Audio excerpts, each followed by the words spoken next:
everyone. Welcome to Bosco Campus Vision. I am Lakshmi V.S., Assistant Professor, Department of Commerce, Don Bosco College, Kottayam. This is the 37th lecture on Income Tax Law and Practice 2. This lecture is based on Deductions under Income Tax Act, which is the 5th module in the subject Income Tax Law and Practice 2 for Semester 3 students of BCom Tax Procedures and Practices. In previous lecture, we were discussing about deductions for certain payments or contributions, and in this lecture, we are going to discuss about deductions for certain incomes. നമ്മൾ ഇതുവരെ discuss ചെയ്തുകൊണ്ടിരുന്നത് assessee നടത്തുന്ന certain പേയ്മെൻറ്റ്സിനും കോൺട്രിബ്യൂഷൻസിനും ലഭിക്കുന്ന ഡിഡക്ഷനെ പറ്റിയാണ്. ഇനി നമ്മൾ discuss ചെയ്യാൻ പോകുന്നത് അസസിയുടെ സർട്ടൺ ഇൻകംസിന് ലഭിക്കുന്ന ഡിഡക്ഷനെ പറ്റിയാണ്.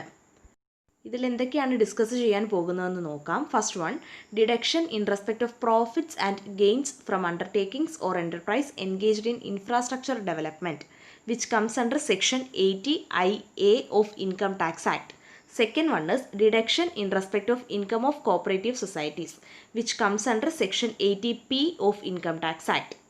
Third one is deduction in respect of royalty income of others, which comes under section 80QQB of Income Tax Act.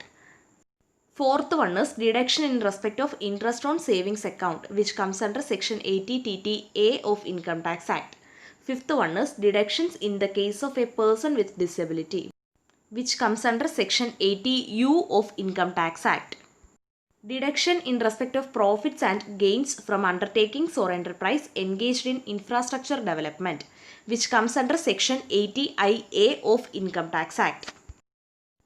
Infrastructure ഡെവലപ്മെൻറ്റിൽ എൻഗേജ്ഡ് ആയിരിക്കുന്ന അണ്ടർടേക്കിങ്സിൻ്റെയോ എൻ്റർപ്രൈസിൻ്റെയോ പ്രോഫിറ്റ്സിനും ഗെയിൻസിനും ലഭിക്കുന്ന ഡിഡക്ഷനാണ് സെക്ഷൻ 80IA പ്രകാരമുള്ളത്. Deduction regarding infrastructural facility. Persons entitled to deduction. Section 80IA പ്രകാരമുള്ള ഡിഡക്ഷന് എൻറ്റൈറ്റിൽഡ് ആയിട്ടുള്ള പേഴ്സൺസ് ആരാണെന്ന് നോക്കാം. കമ്പനിക്കാണ് സെക്ഷൻ 80IA പ്രകാരമുള്ള ഡിഡക്ഷൻ ക്ലെയിം ചെയ്യാവുന്നത്. Quantum of deduction 100% of profit for 10 assessment years. അതായത് ഇൻഫ്രാസ്ട്രക്ചറൽ ഫെസിലിറ്റിയുടെ ബിസിനസ്സിൽ എൻഗേജ്ഡ് ആയിരിക്കുന്ന എൻ്റർപ്രൈസിൻ്റെയോ അണ്ടർടേക്കിങ്സിൻ്റെയോ 100% ഓഫ് പ്രോഫിറ്റിനും 10 അസസ്മെൻറ്റ് ഇയേഴ്സിലേക്ക് ഡിഡക്ഷൻ ലഭിക്കുന്നതാണ്. Next deduction is deduction in respect of income of cooperative societies which comes under section 80P. Cooperative സൊസൈറ്റീസിൻ്റെ ഇൻകത്തിന് ലഭിക്കുന്ന ഡിഡക്ഷനാണ് സെക്ഷൻ 80P പ്രകാരമുള്ളത്. Deduction from gross total income of a cooperative സൊസൈറ്റിയുടെ ഗ്രോസ് ടോട്ടൽ ഇൻകത്തിൽ നിന്നുള്ള deduction. Persons entitled to deduction section 80P പ്രകാരമുള്ള ഡിഡക്ഷന് എൻറ്റൈറ്റിൽഡ് ആയിട്ടുള്ള പേഴ്സൺ കോപ്പറേറ്റീവ് സൊസൈറ്റിക്കാണ് സെക്ഷൻ 80P പ്രകാരമുള്ള ഡിഡക്ഷൻ ലഭിക്കുന്നത്. Quantum of deduction 100%.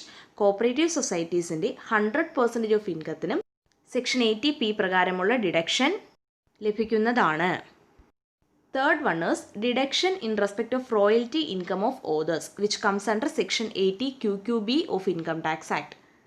ഓതേഴ്സിൻ്റെ റോയൽറ്റി ഇൻകത്തിന് ലഭിക്കുന്ന ഡിഡക്ഷനാണ് സെക്ഷൻ 80QQB പ്രകാരമുള്ളത്. Deduction regarding royalty in respect of books. അതായത് ഒരു ഓതറിന് അദ്ദേഹം എഴുതിയ ബുക്കിനോടനുബന്ധിച്ച് കിട്ടുന്ന റോയൽറ്റി ഇൻകത്തിന് ലഭിക്കുന്ന ഡിഡക്ഷനാണ് സെക്ഷൻ 80QQBയിൽ വരുന്നത്. Persons entitled to deduction section 80QQB പ്രകാരമുള്ള ഡിഡക്ഷന് എൻറ്റൈറ്റിൽഡ് ആയിട്ടുള്ള പേഴ്സൺസ് ആരൊക്കെയാണെന്ന് നോക്കാം. ഇൻഡിവിജ്വൽ ഓതർ റെസിഡൻറ്റ് ഇൻ ഇന്ത്യയിൽ റെസിഡൻ്റ് ആയ ഒരു ഇൻഡിവിജ്വൽ ഓതറിനാണ് സെക്ഷൻ 80QQB പ്രകാരമുള്ള ഡിഡക്ഷൻ ക്ലെയിം ചെയ്യാവുന്നത്. Quantum of deduction up to ₹3 lakhs. ₹3 lakhs വരെയാണ് സെക്ഷൻ 80QQB പ്രകാരമുള്ള ഡിഡക്ഷൻ ലഭിക്കുന്നത്. Fourth one is deduction in respect of interest on savings account, which comes under section 80TTA of Income Tax Act. Savings അക്കൗണ്ടിൽ ഇൻട്രസ്റ്റിന് ലഭിക്കുന്ന ഡിഡക്ഷനാണ് section 80TTA പ്രകാരം വരുന്നത്. Deduction regarding interest on savings accounts. Persons entitled to deduction section 80TTA പ്രകാരമുള്ള ഡിഡക്ഷന് entitled ആയിട്ടുള്ള പേഴ്സൺസിനെ നോക്കാം. Individual and HUF. ഇൻഡിവിജ്വലിനും HUFനുമാണ് സെക്ഷൻ 80TTA പ്രകാരമുള്ള ഡിഡക്ഷൻ ക്ലെയിം ചെയ്യാവുന്നത്. Quantum of deduction up to ₹50,000. ₹50,000 വരെയാണ് സെക്ഷൻ 80 TTA പ്രകാരമുള്ള ഡിഡക്ഷൻ ലഭിക്കുന്നത്. And the fifth deduction is deductions in the case of a person with disability which comes under section 80U of income tax act. അതായത് disability ഉള്ള ഒരു അസസിയുടെ കേസിലുള്ള ഡിഡക്ഷനാണ് section 80U പ്രകാരമുള്ളത്. Deduction from income of disabled person. Disabled ആയിട്ടുള്ള ഒരു അസസിയുടെ ഇൻകത്തിൽ നിന്നുമുള്ള ഡിഡക്ഷനാണ് സെക്ഷൻ 80U പ്രകാരമുള്ളത്. Persons entitled to deduction resident individual. Section 80U പ്രകാരമുള്ള ഡിഡക്ഷൻ ക്ലെയിം ചെയ്യാവുന്നത് റെസിഡൻറ്റ് ഇൻഡിവിജ്വലിനാണ്. റെസിഡൻറ്റ് ഇൻഡിവിജ്വലാണ് സെക്ഷൻ 80U പ്രകാരമുള്ള ഡിഡക്ഷന് എൻറ്റൈറ്റിൽഡ് ആയിട്ടുള്ളത്. Quantum of deduction disability ₹75,000, severe disability ₹1,25,000. അതായത് ഡിസബിലിറ്റി 40% ഓർ മോർ ആണെങ്കിൽ ₹75,000 ആണ് സെക്ഷൻ 80U പ്രകാരം ലഭിക്കുന്ന ഡിഡക്ഷൻ. ഇനി ഡിസബിലിറ്റി 80% ഓർ മോർ ആണെങ്കിൽ, സിവിയർ ഡിസബിലിറ്റി ആണെങ്കിൽ ₹1,25,000 ആണ് സെക്ഷൻ 80U പ്രകാരം ലഭിക്കുന്ന deduction. We will discuss a problem under deductions under Income Tax Act in the next lecture. Thank you.